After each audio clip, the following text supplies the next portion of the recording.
Hello, how are you doing? I'm hoping you can hear me. I've just realised that I haven't tested any of my equipment, my sound equipment, since I set it up. So, can you hear me?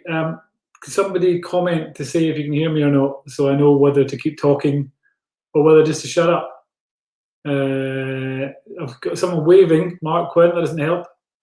That's a visual sign. You can hear, hey, thank you, Sally Horncastle. Hello, I am JD Kirk, Barry Hutchison. Call me what you like. We are here on the 17th of August. 17th of August, 2021, for the launch of Colder Than the Grave. Actually, it's on screen at the same time. Colder Than the Grave, the 12th DCI Jack Logan novel. Can't believe it's at 12 already. It started this series in May 2019, just over 2 years ago. I just realised before I came on that it's currently #1 in crime fiction, I think, in Amazon, which is nice. It's in the top 10 bestsellers on Amazon at the moment. So thank you so much to everyone who has gone out and bought it. There is random comments coming up. There's someone called Joey has commented with the same message as 200 other people have commented. So hang on, I'll just ban him. For I have the power to ban people, so just behave yourself. And you mid-aluminium mix, I don't know who you are. So anyway, Golden Grave out today. I thought tonight what I would do is I would just have a bit of a chat about the book. I would read a little bit from it. I know some of you guys will have made a start on it. Some have even finished it, which is insane. And I'll read a little bit, and then I'm going to do a taste test on something, which I'm quite excited about. I have my Beano mug ready here. I have tea in here. My wife got me this recently. It's scalding hot in my hand. But I used to write for the Beano as well, so I have a Beano mug. Yeah, that's still roasting hot. But anyway, the new book, if you've read it, or if you've got about halfway through, there was a point in the book when two characters go to a place called Portsoy, which is in the northeast coast of Scotland. It's kind of near Buckie, Lossiemouth, that sort of area. The reason I wrote Portsoy into it is that I have a kind of affinity with Portsoy. After something happened, I think maybe 5-6 years ago, I was, at the time, I was a children's author full-time. I used to obviously write children's books, but I also used to drive around the country, going to schools and talk about writing and creativity and all that sort of stuff.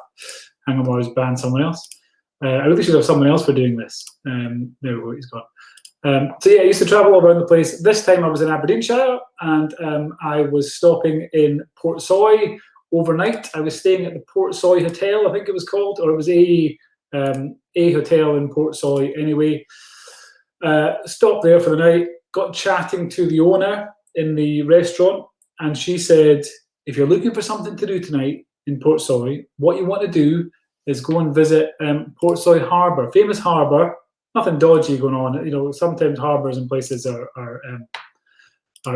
worth visiting for other reasons, but this one was for the scenery. I said it's a stunning view.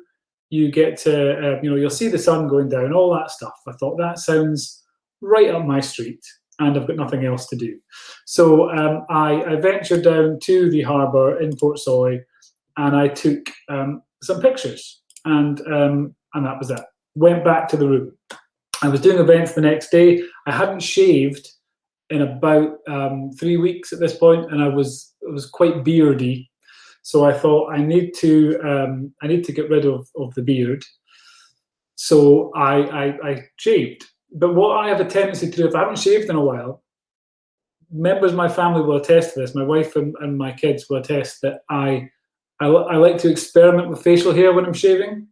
So I will, for example, I'll just shave like a goatee, and I'll get rid of the sides and I'll shave a goatee. And then I'll kind of shave out that bit, and I'll do a Hulk Hogan style handlebar moustache and just mess around with facial hair until it's all gone. And usually I take pictures and I send them to my wife and kids, who are at home, or used to be when I was traveling about anyway, and they would be suitably unimpressed by and large. But so I did that, and then next morning I got up, went downstairs for breakfast to the hotel, and the woman from the Portsoy Hotel said, "How did you get on? Did you enjoy your trip down to the harbour?" And I said, "Lovely, really nice. Got some stunning photographs on my phone." And she said, "Oh, give us a look." So I said, "Of course, no problem." I took the phone out, and I had forgotten about the facial hair incident. So I opened the phone up. She was kind of leaning over my shoulder, looking in. This was pre-COVID times, obviously, when you didn't have to distance. She was leaning over my shoulder, looking in. I'd say this woman was early 60s, possibly. And I opened up my phone to reveal not a picture of Portsoy Harbour, as I had hoped, but a photograph of me stripped to the waist with a Hitler moustache shaved in, scowling at the camera so I could send that picture to my wife. So she just kind of looked at it in silence, and then I quickly flipped through. But then, of course, I just flipped through a succession of other photographs of me with odd facial hair, and then I showed her the photos of the harbour, and we never mentioned the other photos at all. So yeah, so that was my trip to Portsoy, and that's why I decided I was going to put Portsoy in this book. I don't want to give too much away in this book, because this book's quite there's lots of kind of twists and turns in this book. Let's say this book is one of the more action-packed of the series, I would say. There is a new character gets introduced who will be a recurring character. And I don't really want to say much more than that. Obviously, all the usual characters are in there. It's more of the same in the sense that it's hopefully funny at points, hopefully exciting at points, and all that usual stuff. And yeah, and I'm quite happy with this one. I'm quite pleased with this one. I'm also well on the way to having the next one written as well. Someone's asking the date for the Audible book. Angus King is recording it at the moment. Angus is in huge demand at the moment, and so he is now recording. There was a bit of a delay with him recording, so he's doing that now. So shouldn't be too much longer, audiobook fans. I do apologise. I've got my Hoon bookmark for this book. I'm sure Logan will be furious that I'm using Hoon to open the book. This book comes out in 2 months. Comes out in October, and the audio for this one will be released on the same day. I guarantee it. So Audible tells me anyway. So there we go. Okay, I'm going to read a little bit to you. I'm going to click this away now. We've seen the cover. We've seen the cover. We can see me in my full glory. Hello. I'm going to read a little bit to you. This is from very early in the book. There are no spoilers in this. Don't worry too much about that. So thank you for the subtitles. We do have subtitles on. Maybe Facebook's adding subtitles. Good luck with that. Okay, here we go. Brace yourself. Let me get some tea first. Let me get some tea down me. Okay. Tony Hicks hated days like these. Weekdays. Weekdays meant work, and work meant early starts, mouthy kids, and whatever fresh disaster was just waiting in the wings to surprise him. A knackered boiler, maybe. A broken window. Some tubby-arsed first year shitting, pissing, or throwing up after PE class. Or, as on one particularly memorable occasion, all three at the same time.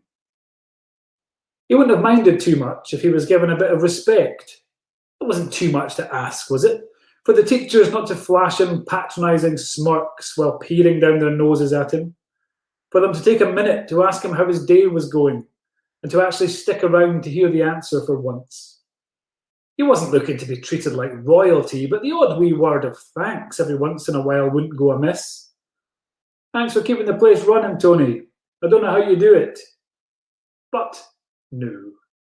Instead, it was all, someone shoved a tampon in one of the girls' toilets and flooded the place. Or, There's a hell of a farty smell in the science corridor. Sort it out, will you? He looked out through the visor in his helmet at the front gate and gave a grunt of resentment. Fucking weekdays. Tony swung his leg over his motorcycle, forced the helmet up off his head, then tucked it in one of the bike's saddlebags. Since he wanted it to still be there when he got back, he secured the bag with its padlock, fastened a chain to the motorcycle's back wheel, and spun the dials of the combination locking mechanism. It was then that he spotted the car. It was parked, or possibly abandoned, at the far end of the school car park, straddling two spaces, its front end pointing in the direction of the building's front gate. It wasn't a teacher's car. He knew all of those. There was something familiar about it, though, which told him maybe it was a parent's, or maybe even one of the sixth years. Some of them had their own cars now. The fact that it had clearly been parked by an absolute wanker lent that theory some support. Then again, it was barely 7:30 in the morning. What sixth year was up and about at this time of day? It was black, one of those mini SUV things that every second bastard on the road seemed to be driving.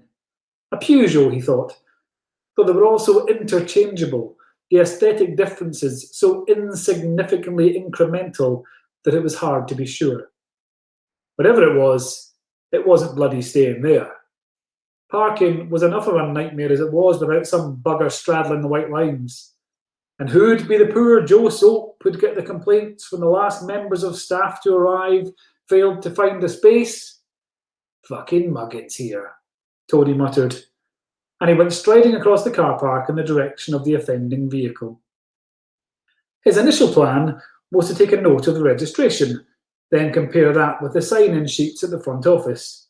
Anyone, teacher, visitor or pupil, bringing a car onto the premises had to write down their number plate, find the plate in the sign-in book, and he'd have the culprit. He was halfway there when he realised that someone was sitting in the driver's seat. This was good, of course, as it made things much simpler. Truth be told, though, Tony was a little disappointed.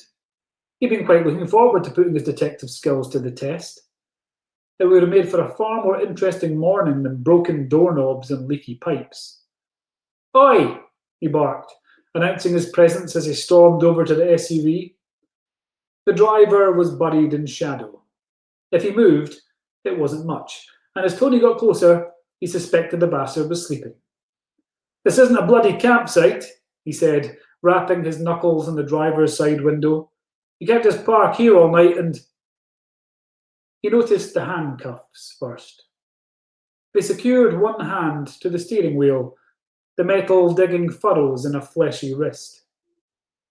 There was a bag of white powder on the dashboard, burst open so its contents filled the vents and grooves in the plastic like tiny drifts of snow.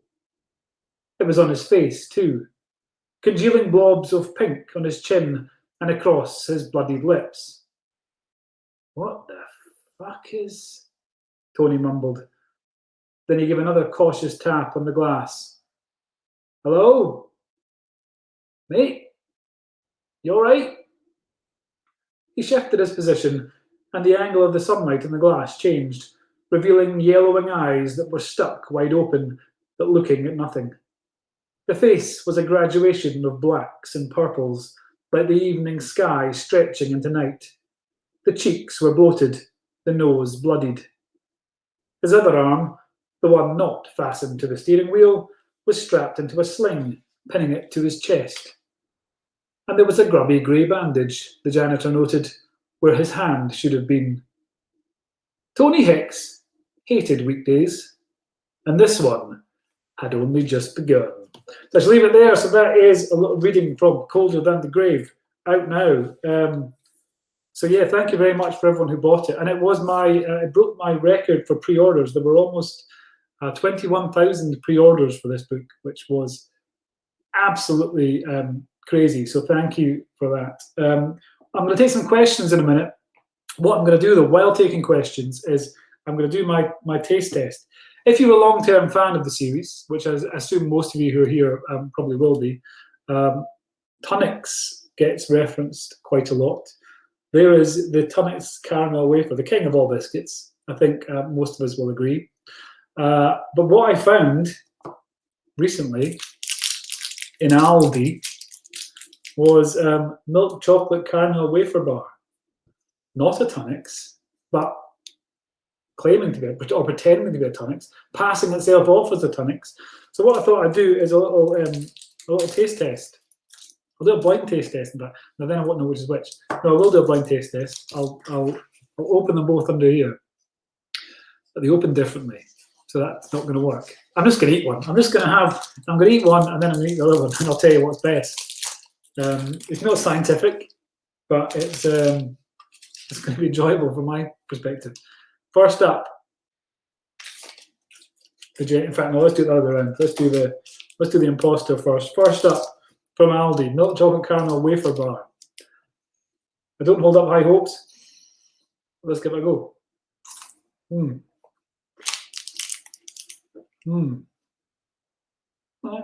mean, you need the tea because that's fucking dry. That's I can see where they're going with it.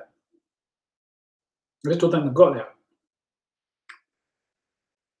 Oh, okay.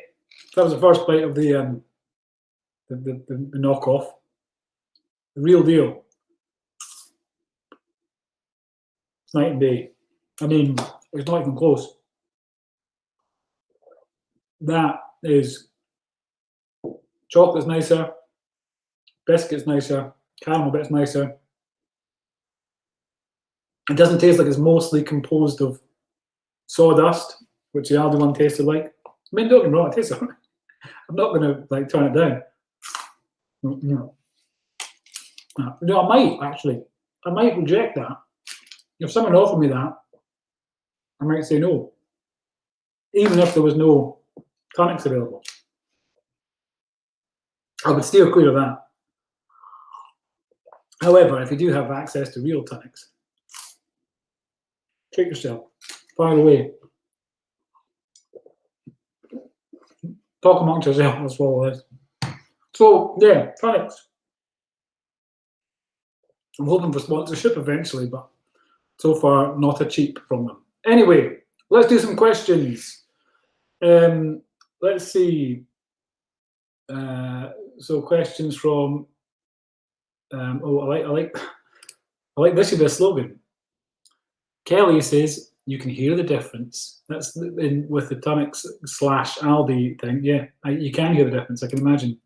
That's the benefit of a quality microphone, which cost 150 quid. I don't think it did cost 150 quid. If my wife's watching, it didn't cost 150 quid. Okay, let's see some questions. There's people just saying, nice, Tunnix are good. That's a thick book, says Dave Gatward. It's always nice when Dave Gatward turns up with stuff. It's always slightly unsettling as well. Whenever Dave Gatward's in, whenever I'm in a room, whether virtual or physical, and Dave Gatward, David J. Gatward, for Crime Reader fans, when he's in the room, it's always slightly unsettling. You always feel like you've got to be on your guard. Not for anything specific, just in general. I find when Dave's around, just keep your eyes peeled for trouble. So yeah, there we go. Thanks for coming, Dave. You get slagged off. Yeah, okay. Let's see who's got any questions. Where are we? Could try for a bit of commission from Tunnix on product placement. Alison, I have tried many times. I've dropped many's a hint on Twitter. So far, they haven't bit. Just a comment flash past, says Heather, about Logan going on TV. I would love this too. So would I. People keep emailing me and say, you should put it on TV. Yeah, it's not up to me, unfortunately. If it was up to me, it would be on TV. It would be on TV and it would be a movie adaptation and it'd be a game. But those things aren't within my control, unfortunately. But you never know. Who knows? We have a bit of interest, so who knows? we'll just have to wait and see what happens. I can't get rid of your comment now. There you go. Where we go? Oh, Helen, lovely. I read 1 to 9 in one fell swoop. I like that phrase, one fell swoop.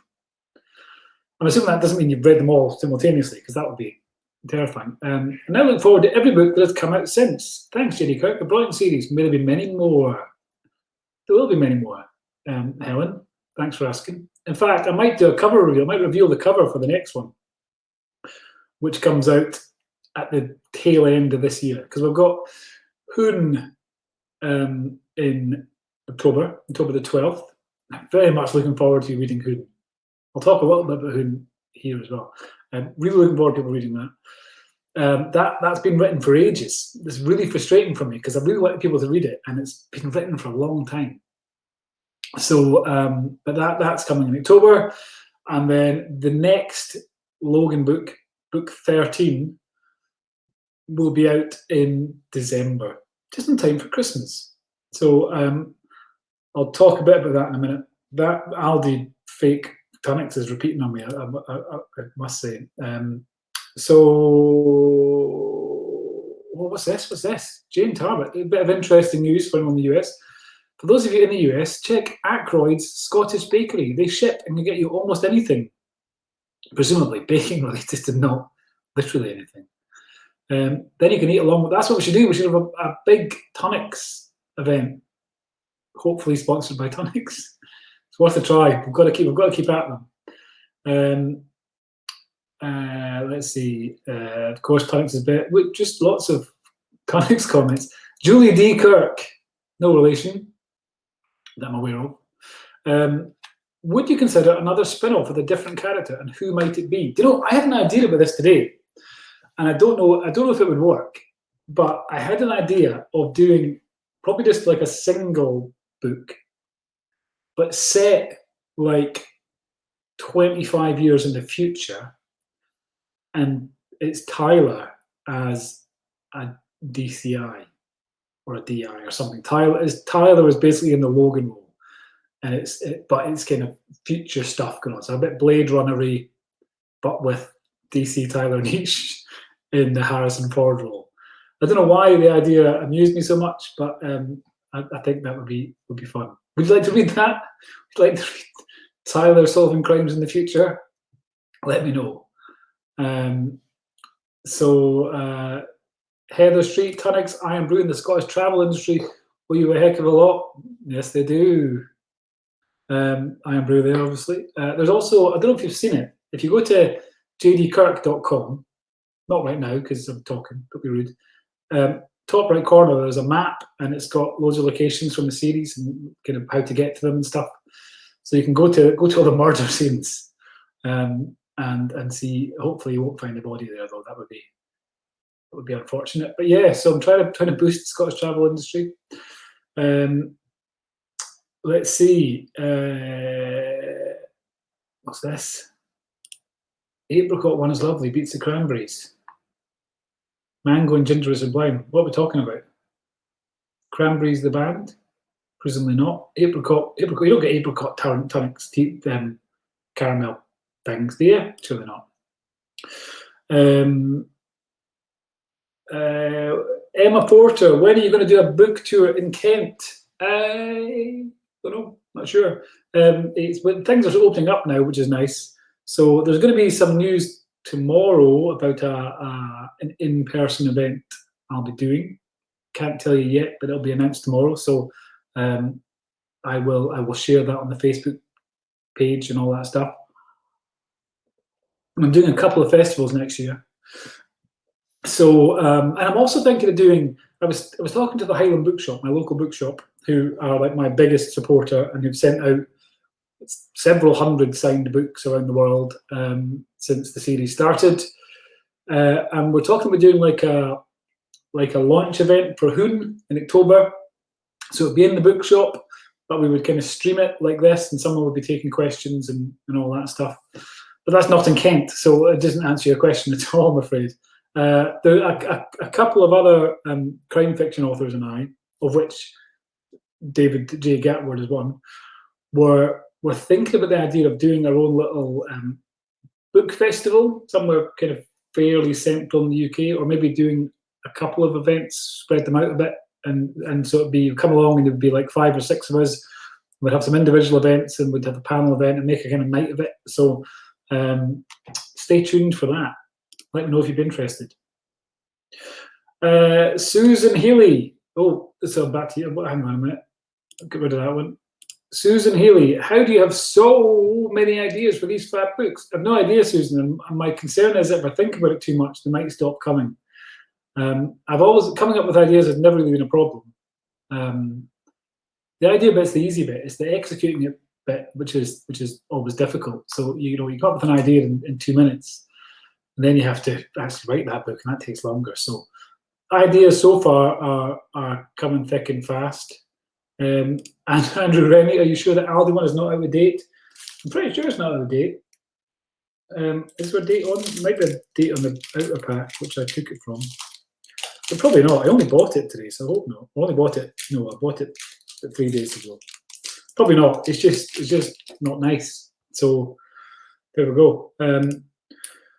Oh God, Jill, love Harry Grimm. Yeah, doggone. You've tried iron brew sausages. What about tonic sausages? Asked Dave Gatwers. This is what I'm talking about. He just comes out with stuff that just catches you off guard. What about tonic sausages? What would that look like? Pork and caramel? Sounds quite nice, actually. I think that's done. But not biscuit stuff. Not chocolate. Caramel pork. It's probably all right. Claire McKillop. Still want to know what a J-bend is? No, you don't.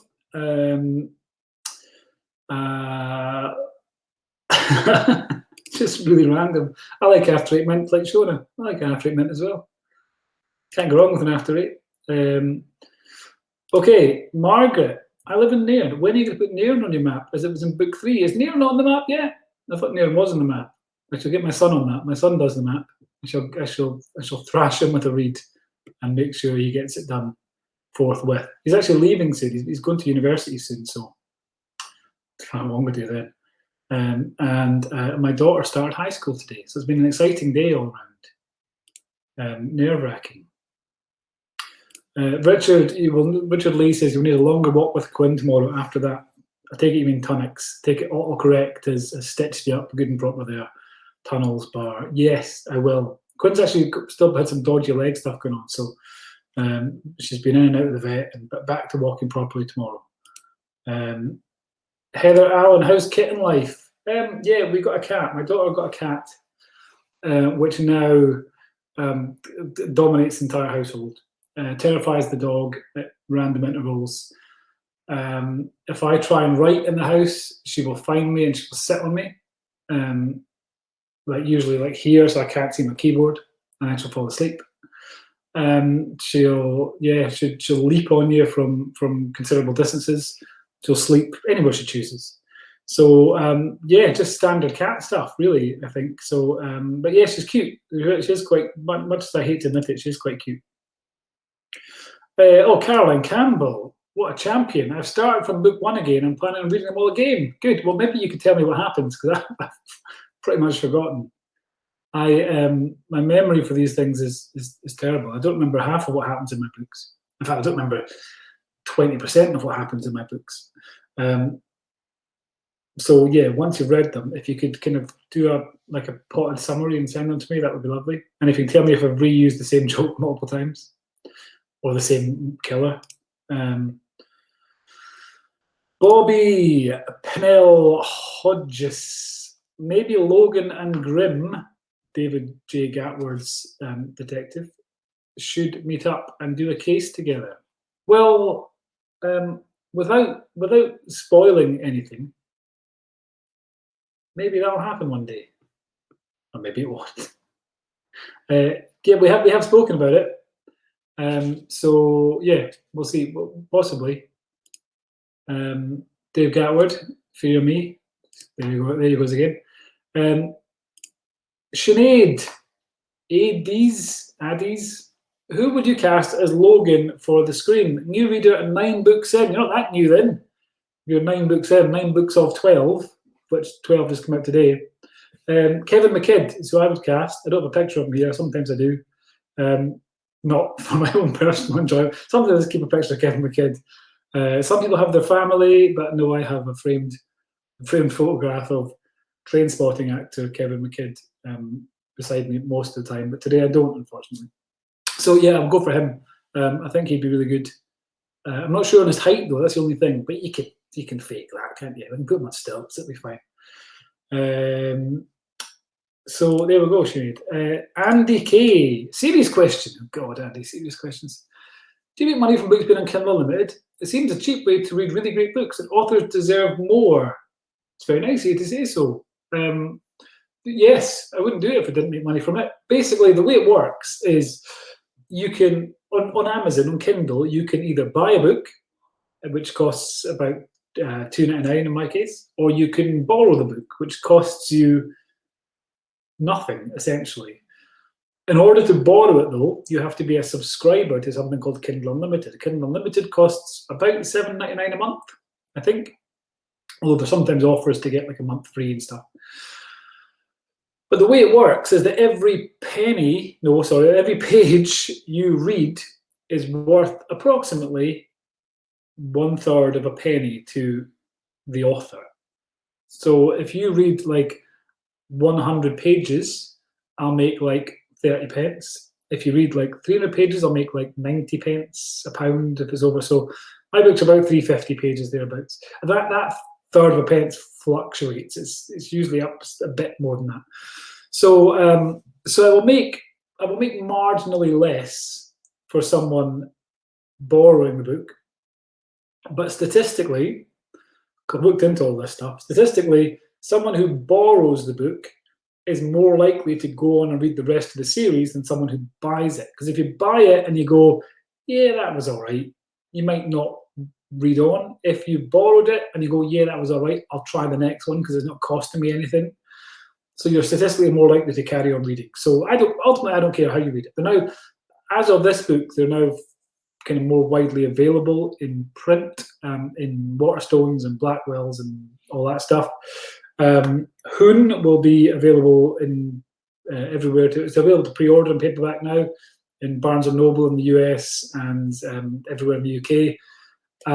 Morrison's Supermarket are starting to run the series. A Little Rabones will be coming to Morrison's in November, and it's going to be in their kind of big sales chart section there. So that's quite exciting.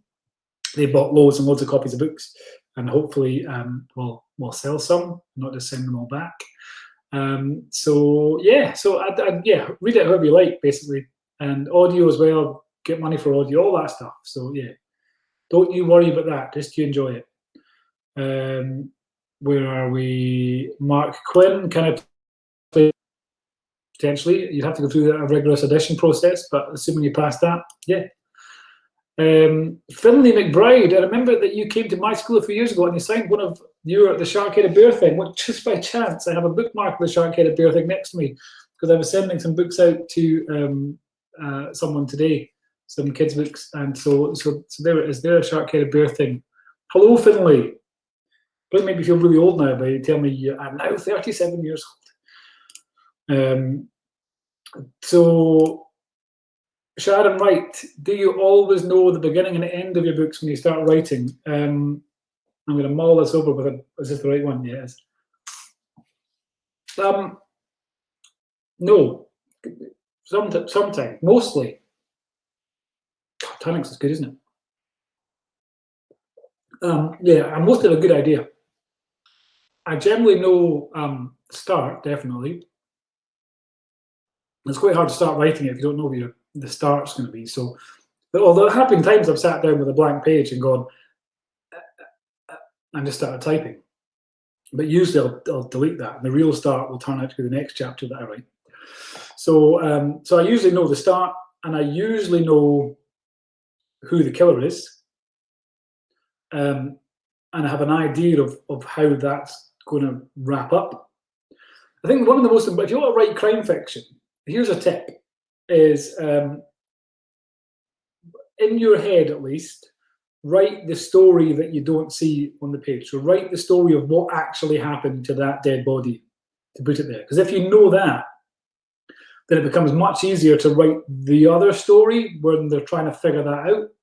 So to write that story, even if it's just like kind of 300 words of going, man got gun, shot other man, and here's why. If you know that, then half the battle is won. So I always know that. I always know who's dead, why they're dead, and who done it. And then I kind of just go from there, really. And I know how it starts. Good question. What's this now? Hang on a minute. I'm not going to put Jan Jones's one up because it's a mild spoiler. Just read on and see, Jan. Steve, you agree? Have you thought about sending some of the team to another country for part of the book? Maybe someone on halls and something happens. That would be quite good because you've got no real, like, police would have no jurisdiction as such, so they couldn't really do much in an official capacity. And that's actually what happens in Hoon, in Northwind, a Robert Hoon thriller. He ends up going to London, so it is technically a different country, and it's him down in London, kind of doing his thing, while no longer in the police. So it's quite. It was quite a challenge to write that book, actually, because I kind of set it as a challenge to myself, because Hoon was a real sort of Marmite character. And if you're not from the UK, I will explain what that means. Marmite is like a yeast-based spread. I think it's yeast-based. I don't know. It's this kind of black, brown, gungy stuff. And kind of 50% of the population love it. 50% of the population fucking hate it. And I don't think there's an in-between. I don't think anyone's indifferent about Marmite. It's either brilliant or it's god-awful. And that's kind of the way a lot of, like, Hoon kind of seemed to be to readers, that a lot of readers, the majority of them who contacted me, absolutely loved Hoon. And then a minority, like, literally skipped over his scenes because they hated him that much that they skipped over his swearing and his kind of horrible abuse and insults and his attitude. They just bypassed it, which always kind of blows my mind. You go, I dislike this character, I'm just going to skip over it and I'll figure out what he said later. So I thought I kind of want to take this character who is both loved and loathed, and I want to see if I can, because even the people that loved him, they love him because he's so unpleasant. They don't empathize with him. They love him because he's kind of maybe saying some of the things that they wish they could say to people, maybe more forcibly than they would, but he's like, he doesn't give a shit what anyone thinks about him, and he will tell you exactly what he thinks of you. So the people that loved him weren't really rooting for him as such. They love him the same way that people love Darth Vader. They're like, look at him, he's cool, but they wouldn't want to, like, hang out with him in a pub. They wouldn't want to play squash with Darth Vader, for example. So I thought, can I take this guy who is loved and loathed, but not really sympathetic in any way, and can I give him a novel all of his own, so a full length novel, and by the end of that, can I keep his character the same, but can I have people rooting for him and really kind of emotionally invested in his story? And that was the challenge that I kind of set for myself. And based on feedback from people, it seems to have gone over quite well. A couple of people who read it who despised Hoon and now are firmly in the pro Hoon camp. So yeah, so hopefully you'll enjoy that. So yeah, completely forgot the question. What was it again? Another country, sort of, maybe, who knows? Where are we? Sally Horncastle. So do you know a real Tyler? Is he based on someone that you know that vomits as much? Tyler's vomiting is based on my vomiting. I get spectacularly travel sick. I'm okay when I'm driving. When I'm not driving, you do not want to be sitting in my immediate vicinity. I'm okay on the train, and I'm okay flying, but buses, I can't do buses. And I used to do, when I was living up in Aberdeen for a while when I was younger, I was up studying up there. and there was no train from Fort William to Aberdeen. So I would have to get the bus from Fort William to Inverness and then train from Inverness to Aberdeen. And I would always be sick on that bus. I would literally bring kind of carrier bags to vomit in and tie off, and then lob into a bin at the first available opportunity. And I was kind of fed up with that. And on this occasion, I knew I was traveling back early on Monday morning. I had to be 7 o'clock in the morning or something. And I thought, what I'm going to do is myself from lunch the previous day. So even if I am sick, my stomach will be empty. And while it won't be a pleasant experience, at least I won't be projectile vomiting as I usually am. So I didn't eat a thing from about on Sunday. Had a very light lunch, didn't eat anything, absolutely famished. Ravenous, desperate. I thought I can get to Inverness, I can eat there because then I'm on the train. Rummaging in my pocket, I found little kind of violet colour, little purple sweets, little chalky kind of crunch, just small. Eat them. I thought, right, there's not much to a Parma Violet. I could eat this packet of Parma Violets. That would satiate my hunger for a while till I get to Inverness. No harm done. So I scoffed down these Parma Violets, got on the bus. 10 minutes in, kind of passing Speen Bridge, I started feeling quite queasy, as was the norm. But I thought, relax, you're all right, you haven't eaten anything. There was a nagging doubt about the Parma Violets, but I thought there's nothing much there. And about 10 minutes further on, I felt this urge to vomit, and I grabbed for one of the carrier bags that I had in my pocket, and I threw up. And I threw up this rapidly expanding purple foam. That's the only way I can describe it. The Parma Violets had reacted with my stomach acid in such a way to form, like that kind of gorilla foam stuff that you spray it and it goes, oh, that's what happened. But it was purple and it was coming out of my mouth. And there was a woman sat across the kind of aisle from me as I was going, this bag, within like a half a second, this bag was full and was overflowing. This purple foam was coming out of it. And I remember making eye contact with this woman across the aisle, and she was staring at me with this look of absolute horror on her face, thinking this guy's from fucking space, because no human should be ejecting that color and texture of fluid from them. So I did that, tied up, I went through like my whole stash of carrier bags in about 5 minutes, tied them all up, and they were like balloons. They were all like, because this stuff that came out weighed nothing. Like, I think it was lighter than air. I'm sure they started floating around the bus at one point. And I had to then kind of walk off with this woman watching me and then dispose to them when we got to Fort Augustus. It felt fine after that. But yeah, so my vomiting is fairly legendary when it comes to travel. That's why I drive everywhere or walk, but don't take the bus. So there we go. Good question. Let's see what else we've got. Lorraine Spence, is Hoon going to be a series or is Hoon going to be a series? Has been cut off somewhere. That's strange. It's going to be a trilogy at least, and then we'll see what happens after that.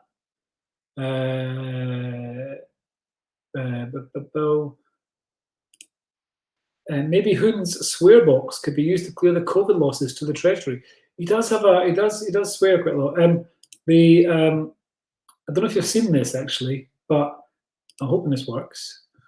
Yeah, okay, so it's the Bob Hoon insult generator. I don't know if I can, hopefully if I hide me,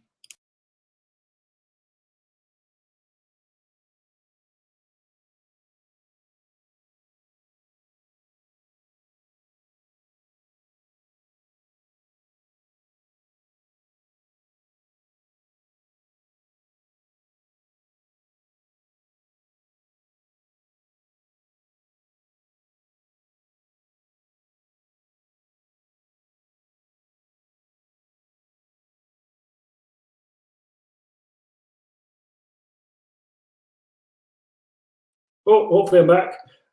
Yeah, you just click that button and he will swear at you. So there we go. Let's see. There are a couple of questions, and then wrap up. I'll do the cover reveal for the next one. Let's see. So lots of people interested in the Tyler future book. I've realized there's hundreds of questions. Good God. Let's see. Lots of stuff about Hoon. People like Hoon. That's good. Whoa! I just have to show this. Elaine Conway. I downloaded the new book today. Can't wait to start it. So I'm going to pause reading Grimm Book 3. Sorry, Dave. Elaine will return. Tough luck, Gatward. Delighted by that, Elaine. Thanks for that. You've made my night.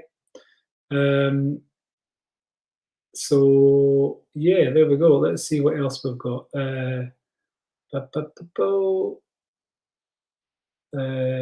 So Hoon.